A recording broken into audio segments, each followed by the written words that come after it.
Start. Good evening.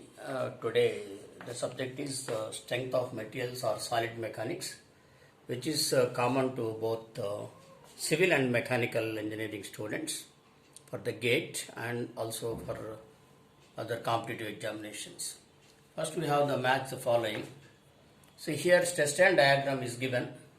So on y-axis it is stress, on x-axis it is strain. The properties are given as elastic limit, limit of proportionality, upper yield point, ultimate stress, lower yield point, failure point. And here certain alphabets are given as A, B, C, D, E, F.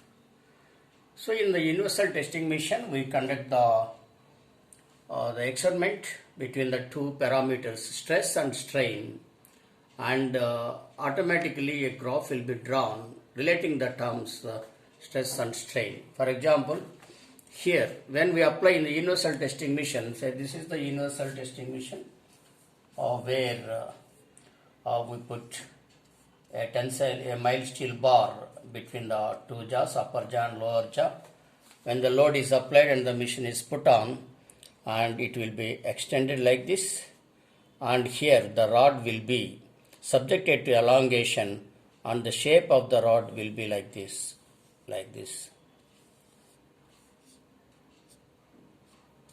if you write in the, if I place it in horizontal direction, it will be like this.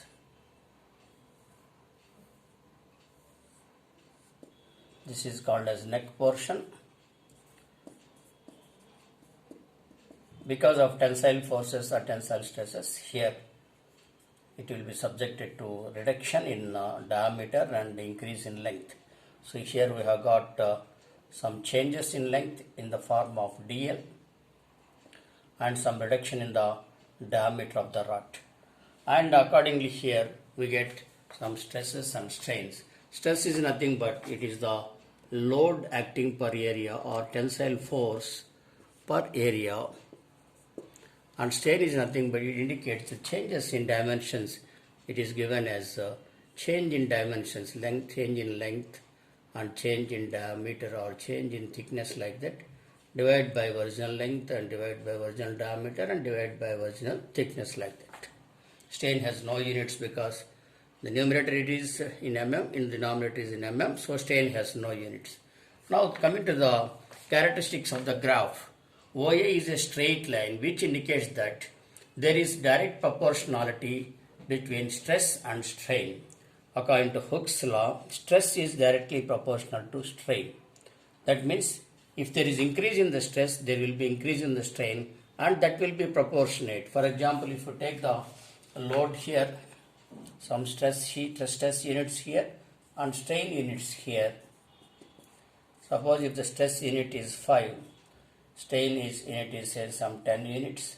If stress unit is 4 or some say 6, it will be 12 like this, like that.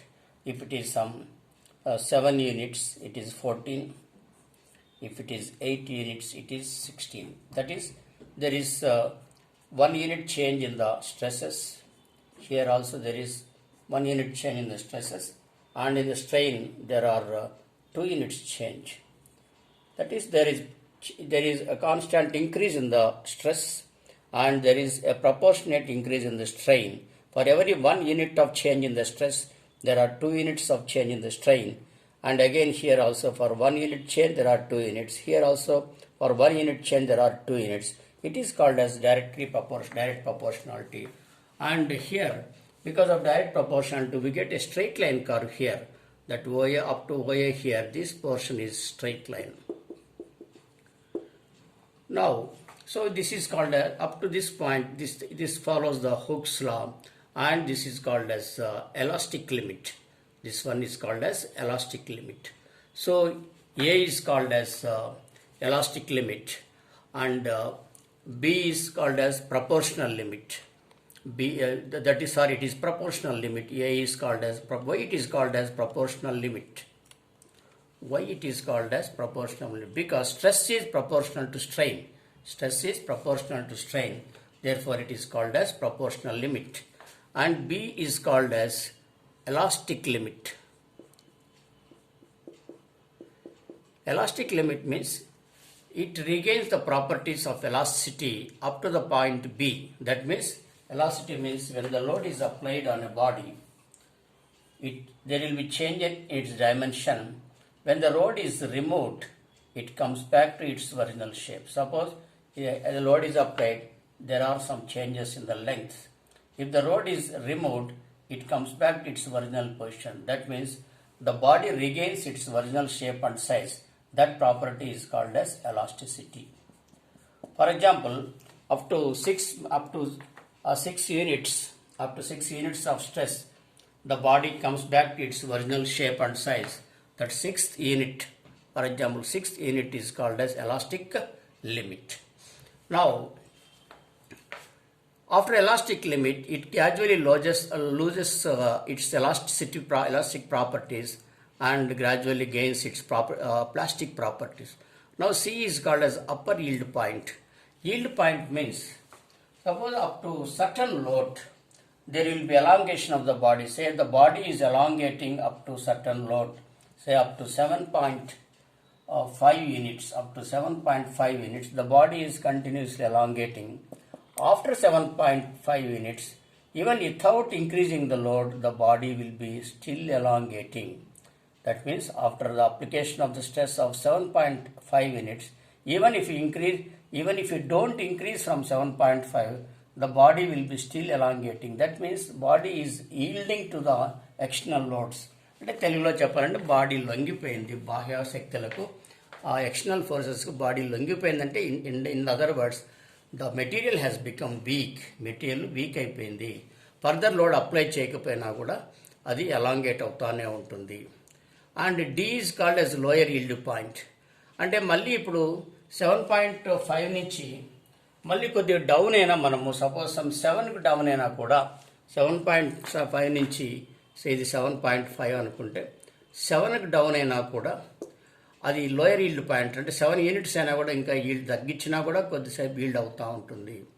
And this area is say that without much increase in load there will be still elongation. Here we can, if you take this difference, it will be nearly parallel. This difference will be very, very less. This difference is very less difference. That means for small increase in load, for small increase in load here, there is for small change in load here, there is maximum elongation. We can say that elongation is maximum, strain is maximum here. Maximum strain. So here after yield point, we need not even apply the load. Even if you apply the load, there will be maximum elongation. What does it mean? In the practical application, if you want to make holes in the MS plates, or if you are changing the shape of a body, up to limit you can apply the load to change its elasticity and to convert its plasticity, and there we need not apply much force and you need not waste the power. You need not waste the power for cutting or for drilling holes, etc. That is a practical implication of this yield point. Now, after certain period, then again, still we are increasing the load and up the point E. This is called, so we can say C is upper yield point. So here I can write here A is proportional limit. After that we can write the thing. A is proportional limit, B is elastic limit,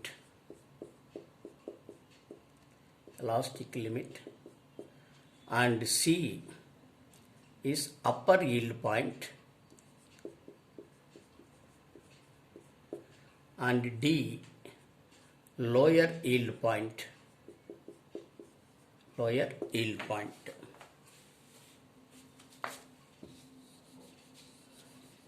Now, after yielding, then we go to this point E. This is called as ultimate stress. That is the maximum stress we can apply on a body. That is called as maximum load we can apply on unit area. That is called as ultimate, means maximum load. Now, say we can say that some 8 is ultimate load. here 8 units is ultimate load. You can say that here 8 units is ultimate load. This is for every material we have to determine the ultimate load, because we cannot in the engineering practice, whether in civil or mechanical, we should not apply the maximum load onto the material, because we use the material for many applications, so that there should not be any wear and tear or there should not be any breakage. If you applied maximum load, that material in the machine will be broken, and the entire mission or entire system or structure in civil engineering, a structure will be broken and total system collapses. Therefore, we should not apply maximum load on any material, that then strength of material will be totally failed. So that, but for what purpose we use E? That is for ultimate purpose, that is to determine the maximum load, we use the ultimate limit E. Then F, so we can say that E is ultimate load. E is ultimate load or maximum load, that is E, and it is D. And F is failure point. F indicates failure point. After reaching ultimate load, the material will start cracking. Material will crack after applying ultimate load. Then we need not, why the failure load is less than the ultimate load, because whenever you apply the maximum load, material gets cracks. Then you need not apply maximum load. Even with small load or small stress, the material will be broken into two pieces. Material will be broken into two pieces. So here ultimate load is E, say 7 or 8. Ultimate load we have taken as 8. Even after breaking, for breaking we require only some 7.7 or 7.8 units.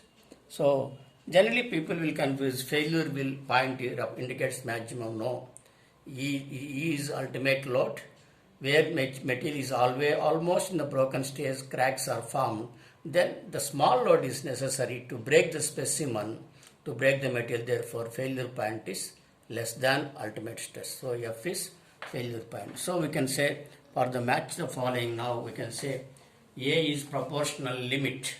So here A is proportional limit. What is proportional limit? A point A. Here which one is there? 2 is there. 2 is the limit of proportionality. So for A we write 2. B is elastic limit. So here elastic limit is 1. As the for elastic limit is 1. And C is upper yield point. C is upper yield point.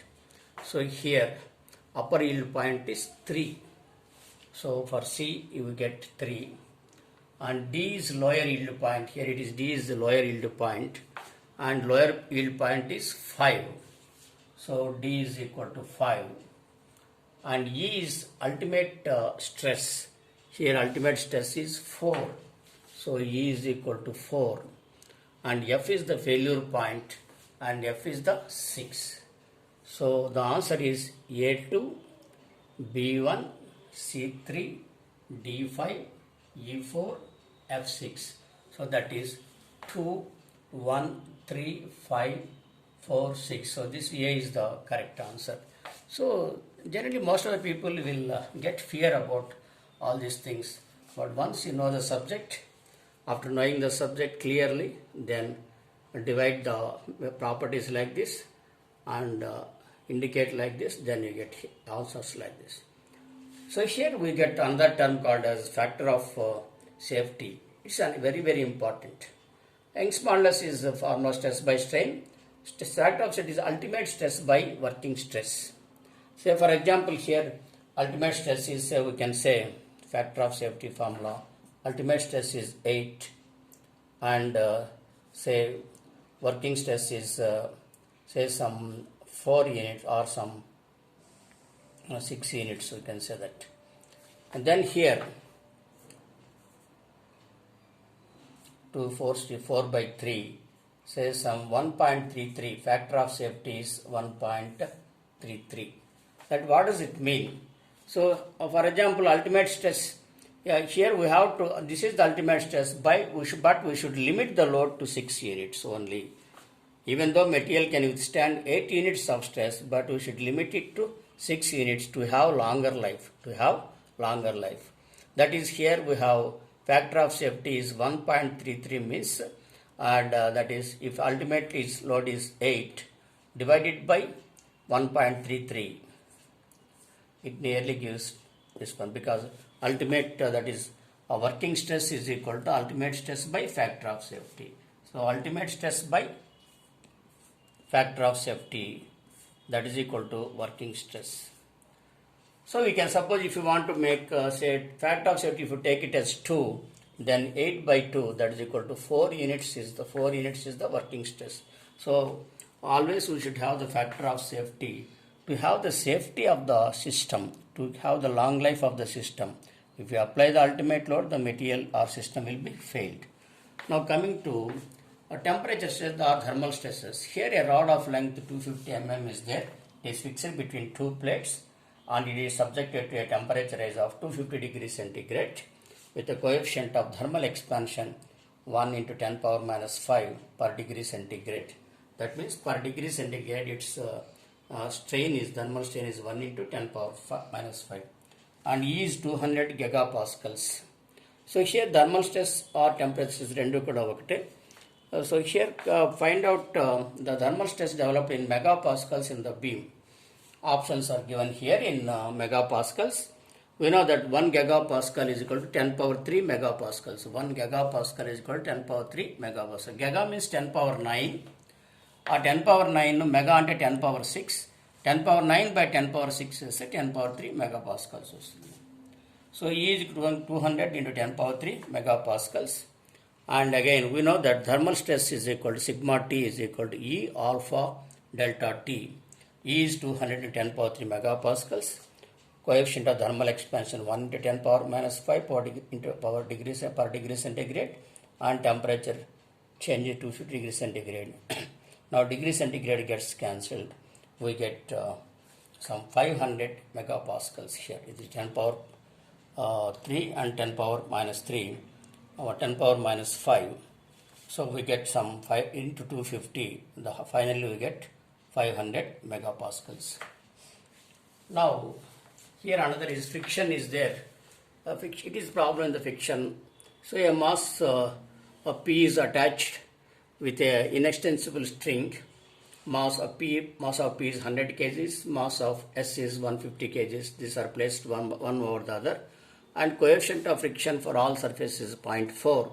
Find the force required F. Find the force required F for movement of S. Options are given here. We know that friction force F is equal to mu Rn, coefficient of friction into normal reaction. Here we have used F is equal to mu R1 plus mu R2 because there are two surfaces. That is mu into R1 means Ws plus Wp. For first surface we take normal reaction is R1 because two weights are there on S, P kuda undi kabatti mu into Ws plus Wp plus for P kochesi mu into Wp, that is mass of P here. So here the masses are given. This now 0.4 into 150 in kgs, that is 150 plus 100 plus 0.4 mu into 100. I have used it into 9.81 because W is equal to mg. These are the weights, but masses are given. To convert mass into weight, multiply with 9.81. W is equal to mg. Mass is kg. G is meter per second square. Then we get newtons. So here the total value is 1.373 kilonewtons. Why we have used it here? Now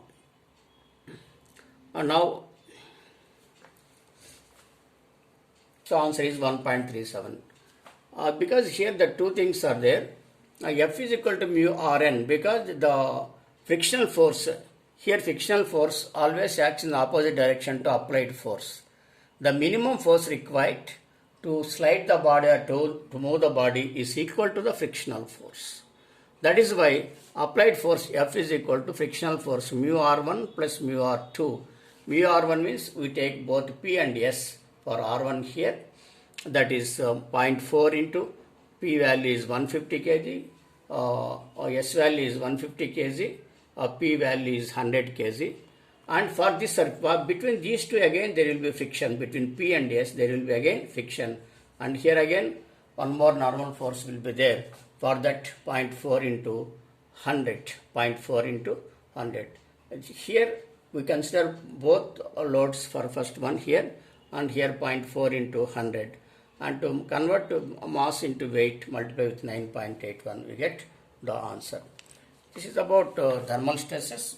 Remember that in thermal stresses we get coefficient of expansion. So for civil and mechanical, please go through the gate, because even though there is much demand for remaining branches, but if you get gate, definitely will have good future. Thank you.